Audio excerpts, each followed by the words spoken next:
स्वागत है दोस्तों आप सभी का आपके अपने YouTube चैनल निष्ठ परीक्षा गुरुकुल पर। दोस्तों आज के इस वीडियो में हम शिक्षण अभिरुचि का महत्वपूर्ण प्रश्न देखेंगे जो कि आपके बीएड इंट्रेंस एग्जाम 2025 के लिए बहुत ही ज़्यादा इंपॉर्टेंट है। देखिए चाहे वो राजस्थान बीएड इंट्रेंस एग्जाम हो, बिहार बीएड इंट्रेंस एग्जाम हो, चाहे छत्तीसगढ़, मध्य प्रदेश, महाराष्ट्र या झारखंड या उत्तराखंड, जितने भी सिलेबस है सभी में जो है आपका शिक्षण अभिरुचि पूछा जाता है। कहीं कहीं राज्य में 20 प्रश्न और कहीं कहीं राज्यों में 30 प्रश्न जो है शिक्षण अभिरुचि का आता है। तो जो है ये जो वीडियो है आपके लिए है बीएड इंट्रेंस एग्जाम 2025 के लिए, और कई कई राज्य में जहां डीएड का इंट्रेंस भी एग्जाम होता है उसमें भी शिक्षण अभिरुचि पूछा जाता है, उसके लिए भी इंपॉर्टेंट है दोस्तों। तो जरूर वीडियो के अंत तक बने रहिएगा और चैनल पर नए हो तो चैनल को सब्सक्राइब कर दीजिएगा, क्योंकि बीएड इंट्रेंस एग्जाम 2025 की तैयारी हमारी इस चैनल पर करवाई जाएगी। ये पहला वीडियो होगा शिक्षण अभिरुचि का, प्लेलिस्ट हम बना देंगे, आप वहां से भी देख सकते हैं। चलिए स्टार्ट करते हैं। पहला प्रश्न देखिए, निम्न में से कौन सा शिक्षार्थियों में सृजनात्मकता का पोषण करता है, क्रिएटिविटी का जो है पोषण करता है? आपका ऑप्शन ए है प्रत्येक शिक्षार्थी की अंतर्जात प्रतिभाओं का पोषण करने एवं प्रश्न करने के अवसर उपलब्ध कराना, विद्यालयी जीवन के प्रारंभ से उपलब्धि के लक्ष्यों पर बल देना, परीक्षा में अच्छे अंकों के लिए विद्यार्थियों की कोचिंग करना, या अच्छी शिक्षा के व्यवहारिक मूल्यों के लिए विद्यार्थियों का शिक्षण। आप भी बताइएगा दोस्तों, जितने भी अभ्यर्थी देख रहे हैं, स्टूडेंट देख रहे हैं, कमेंट कीजिएगा सही उत्तर क्या रहेगा। शिक्षार्थी में सृजनात्मकता का पोषण इस चारों टॉपिक में से कौन सा टॉपिक जो है करता है? तो देखिए सही उत्तर क्या हो जाएगा दोस्तों, हो जाएगा आपका ऑप्शन ए, प्रत्येक शिक्षार्थी की जो अंतर्जात प्रतिभाओं का पोषण है एवं प्रश्न करने के अवसर उपलब्ध कराना। मतलब जो भी उनका रुचि है जिस कार्य पर, जैसे किसी को चित्रकारी करने का शौक है, जिसका किसी को कहानी लिखने का, किसी को मूर्ति बनाने का, कुछ भी मतलब, या नृत्य करने का, तो उसको पोषण प्रदान करना, मतलब अवसर देना, पोषण प्रदान करना, आगे बढ़ाना, ये जो है सृजनात्मकता का पोषण करता है। याद रखिएगा ऑप्शन ए क्या हो जाएगा दोस्तों, सही उत्तर हो जाएगा। अगला प्रश्न देखते हैं।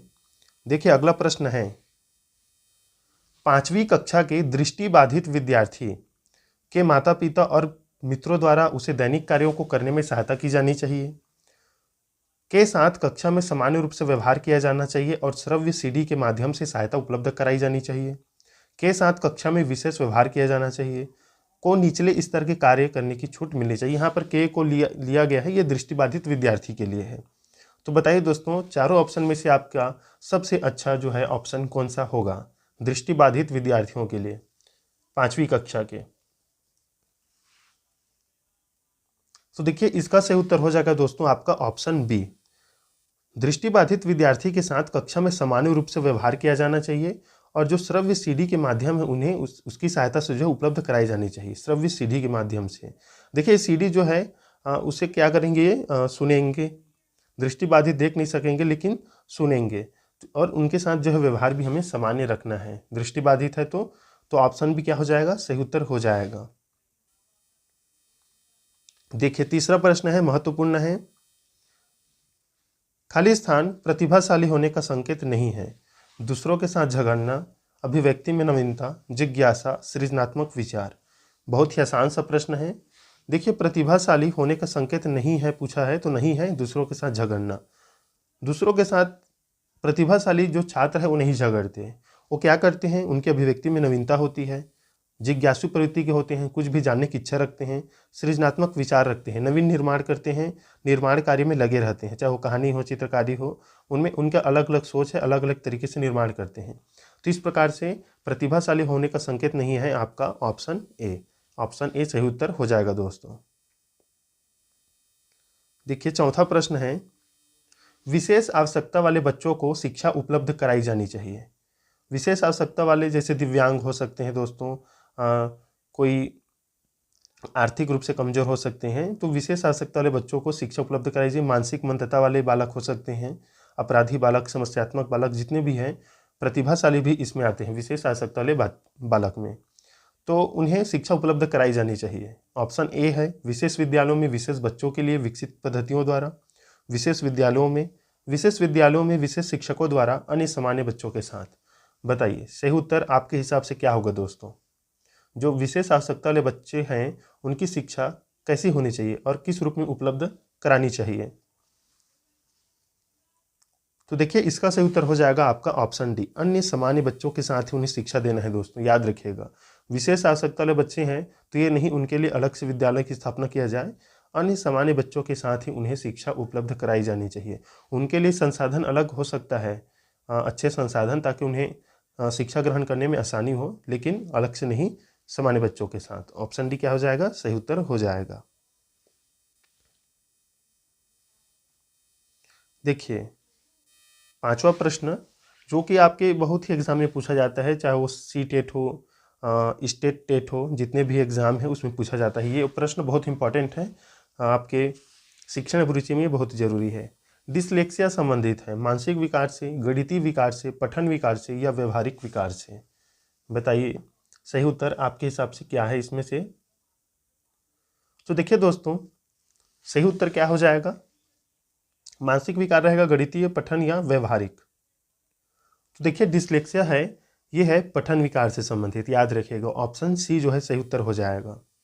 मतलब शब्दों के हेरफेर को नहीं समझ पाते, जैसे सा को वास पढ़ते हैं, मतलब कुछ भी है उल्टा पढ़ने लग जाते हैं। पठन विकार है, मतलब पढ़ने में अक्षमता, ये होती है, इसे अंग्रेजी में कहते हैं डिसलेक्सिया। याद रखिए ऑप्शन सी सही उत्तर हो जाएगा दोस्तों।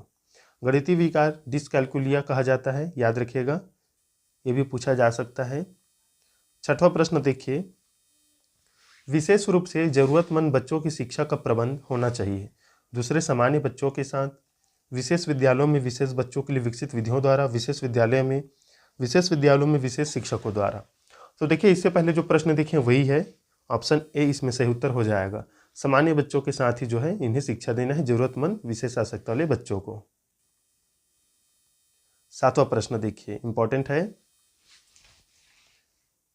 एक क्रिकेट खिलाड़ी अपनी गेंदबाजी के कौशल को विकसित कर लेता है, पर यह उसके बल्लेबाजी के कौशल को प्रभावित नहीं करता। इसे कहते हैं विध्यात्मक प्रशिक्षण अंतरण, निषेधात्मक प्रशिक्षण अंतरण, शून्य प्रशिक्षण अंतरण, इनमें से कोई नहीं। सही उत्तर बताइए दोस्तों, सही उत्तर क्या रहेगा। तो देखिए इसका सही उत्तर हो जाएगा दोस्तों, इसे कहते हैं शून्य प्रशिक्षण अंतरण। देखिए एक जो क्रिकेट खिलाड़ी है वो गेंदबाजी के कौशल को विकसित कर लेता है, पर उसके बल्लेबाजी का कौशल प्रभावित नहीं होता, मतलब वो दोनों कौशल में निपुण हो गया है। तो ये जो है शून्य प्रशिक्षण अंतरण कहलाता है। एक तो पहले से कौशल है और ऊपर से कौशल धारण कर लिया, शून्य प्रशिक्षण अंतरण। याद रखिएगा ऑप्शन सी सही उत्तर हो जाएगा।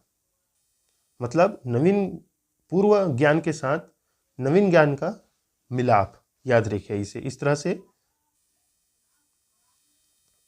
समायोजन कर लिया। कक्षा में विद्यार्थियों की रुचि बनाए रखने के लिए एक शिक्षक को उचित है श्यामपट्ट का प्रयोग करना, चर्चा करना, कहानी कहना, प्रश्न पूछना। बताइए सही उत्तर क्या रहेगा। कक्षा में विद्यार्थियों की रुचि बनाए रखने के लिए शिक्षक को क्या करना चाहिए दोस्तों। देखिए आपकी बीएड एंट्रेंस एग्जाम 2025 के लिए बहुत इंपॉर्टेंट है, टीचिंग एप्टीट्यूड, बहुत ही महत्वपूर्ण प्रश्न यहाँ से पूछा जाता है, और एक एक नंबर आपके एंट्रेंस एग्जाम में इंपॉर्टेंट होता है, आपको पता है। काउंसलिंग में फिर 1 नंबर या 2 नंबर से आप आगे पीछे होते हैं, तो इसलिए बहुत ही ये जो टॉपिक है शिक्षण अभिरुचि बहुत ही आसान है अगर आप समझने लगे तो इसका सही उत्तर क्या हो जाएगा दोस्तों। तो देखिए विद्यार्थियों की रुचि बनाए रखने के लिए एक शिक्षक को क्या करना चाहिए, निरंतर प्रश्न पूछते रहना चाहिए, पढ़ाने के बाद प्रश्न पूछते रहना चाहिए, जिससे उनका ध्यान जो है पढ़ाई में लगे। ऑप्शन डी सही उत्तर हो जाएगा। देखिए 9वां प्रश्न है, आप एक अति सक्रिय बालक को कैसे सही दिशा में लाएंगे। अति सक्रिय बालक को आप कैसे सही दिशा में लाएंगे। एक टीचर होने के नाते उसे पहली पंक्ति में बैठाएंगे तथा उस पर कड़ी नज़र रखेंगे, उसे कक्षा के कोने में बैठने की जगह निर्धारित करेंगे, उसे श्यामपट्ट आदि साफ करने का काम देंगे, या इनमें से कोई नहीं। बताइएगा सही उत्तर क्या रहेगा दोस्तों।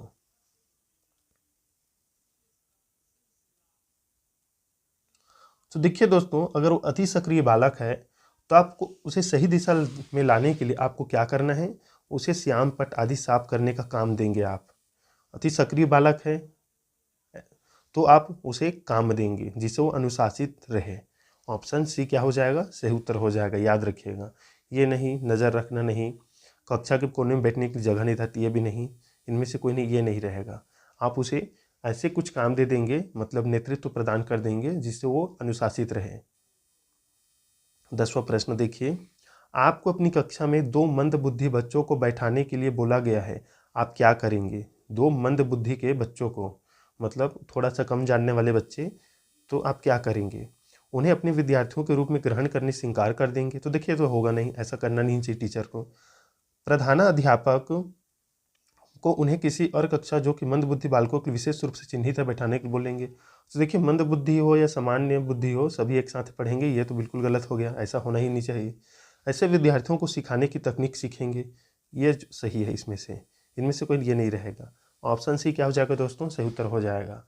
ऐसे विद्यार्थियों को सिखाने के लिए एक शिक्षक को तकनीक सीखना चाहिए कि कैसे उन्हें पढ़ाना है। तो ऑप्शन सी क्या हो जाएगा? सही उत्तर हो जाएगा। देखिए, बहुत ही इंपॉर्टेंट प्रश्न आ गया। INSEAD 2005 है, राष्ट्रीय पाठ्यचर्या रूपरेखा 2005 में गुणवत्ता आयाम शीर्षक के अंतर्गत अधिक महत्व दिया गया है भौतिक संसाधन को, शिक्षित एवं अभिप्रेरित अध्यापक को, बालकों के लिए ज्ञान के संदर्भ में संरचित अनुभवों को, या बालकों के लिए संरचित अनुभव एवं पाठ्यक्रम सुधार को। बताइएगा सही उत्तर आपके हिसाब से क्या रहेगा दोस्तों? तो देखिए, जो INSEAD 2005 है, जिसकी अध्यक्षता यशपाल द्वारा किया गया है और ये प्रश्न भी बनता है, तो इसमें सुझाया गया है आपका बालकों के लिए संरचित अनुभव एवं पाठ्यक्रम सुधार को। याद रखिएगा, ऑप्शन डी सही उत्तर हो जाएगा। ये प्रश्न इंपॉर्टेंट है, पूछा ही जाता है।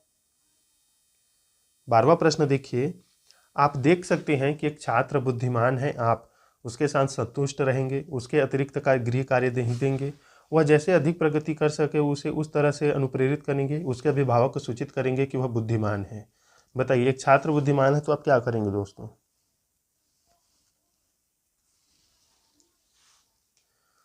तो देखिए, वह जैसे अधिक प्रगति कर सके उस तरह उसे अनुप्रेरित करेंगे। ये जो है अच्छा ऑप्शन है, ऑप्शन सी क्या हो जाएगा? सही उत्तर हो जाएगा। देखिए, अगला प्रश्न है 13 नंबर, इंपॉर्टेंट है। यदि कुछ विद्यार्थी कक्षा में अध्ययन की चित्तवृत्ति में नहीं है तो आप क्या करेंगे? मतलब पढ़ाई में रुचि नहीं ले रहे हैं, तो आप शिक्षक होने के नाते क्या करेंगे? ऑप्शन देकर बताइएगा दोस्तों, आंसर क्या रहेगा?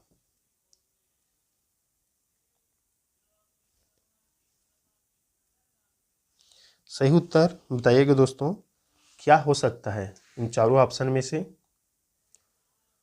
तो देखिए, सही उत्तर हो जाएगा ऑप्शन डी दोस्तों।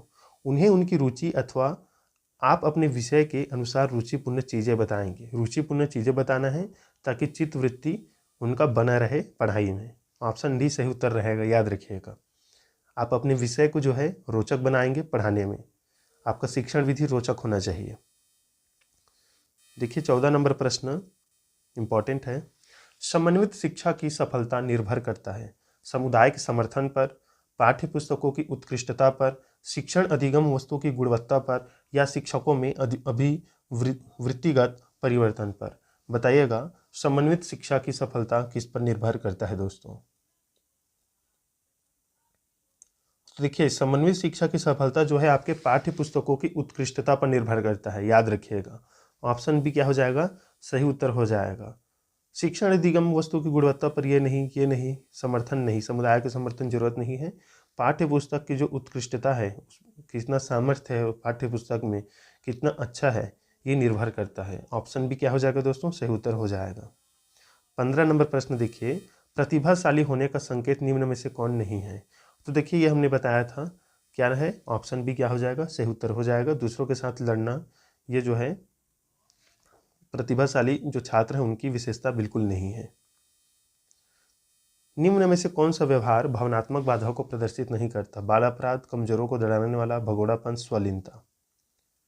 बताइए, भावनात्मक बाधाओं को प्रदर्शित नहीं करता है। तो देखिए, ये प्रदर्शित नहीं करता है स्वालीनता को। ऑप्शन डी क्या हो जाएगा? सही उत्तर हो जाएगा। भावनात्मक बाधाओं को प्रदर्शित नहीं करता स्वालीनता। 17 नंबर प्रश्न इंपॉर्टेंट है। निःशक्त बच्चों की शिक्षा के लिए प्रावधान किया जा सकता है समावेशित शिक्षा, मुख्य धारा में डालकर, समाकलन द्वारा, इनमें से कोई नहीं। बताइएगा दोस्तों, निःशक्त बच्चों की शिक्षा के लिए प्रावधान क्या हो सकता है आपके हिसाब से? तो देखिए, निःशक्त बच्चों की शिक्षा के लिए प्रावधान क्या है दोस्तों? सभी बच्चे एक साथ पढ़े, चाहे कोई धर्म से हो, कोई जाति से हो, आर्थिक रूप से कमजोर हो या उच्च हो, एक साथ पढ़े। और इस प्रकार की शिक्षा को कहा जाता है आपका समावेशी शिक्षा। ऑप्शन ए क्या हो जाएगा? सही उत्तर हो जाएगा। 18 नंबर प्रश्न देखिए, कमजोर वर्ग के बालक से तात्पर्य है। देखिए मैं इसका आपको आंसर सीधा बता देता हूँ। इसका आंसर है आपका ऑप्शन डी। ऐसे अभिभावक के बालक जो सरकार द्वारा निर्धारित न्यूनतम सीमा की वार्षिक आय की सीमा से नीचे के वर्ग में आते हैं, ये जो है कमजोर वर्ग के बालक कहलाते हैं, याद रखिएगा। ऐसे अभिभावक के बालक जो सरकार द्वारा निर्धारित न्यूनतम सीमा की वार्षिक आय की सीमा के नीचे आते हैं वर्ग में, वो जो है कमजोर वर्ग के बालक होते हैं। ऑप्शन डी क्या हो जाएगा, सही उत्तर हो जाएगा। देखिए आपके जो प्रश्न का लेवल है तो थोड़ा सा ज़्यादा भी हो सकता है। आपका सी-टेट से संबंधित जो संज्ञानात्मक विकास है, मतलब CDP है जो बाल विकास से, उससे प्रश्न पूछा जाता है दोस्तों आपके शिक्षण अभिरुचि में। थोड़ा सा शिक्षण अभिरुचि से संबंधित प्रश्न होगा, थोड़ा सा आसान वाला, लेकिन थोड़ा सा ऊंचा वाला क्या हो जाता है, सी-टेट वाला प्रश्न हो जाता है। बच्चों में संवेगात्मक समायोजन प्रभावी होता है व्यक्तिगत निर्माण में, कक्षा शिक्षण में, अनुशासन में, इनमें से सभी बताइए। बच्चों में संवेगात्मक समायोजन प्रभावी होता है।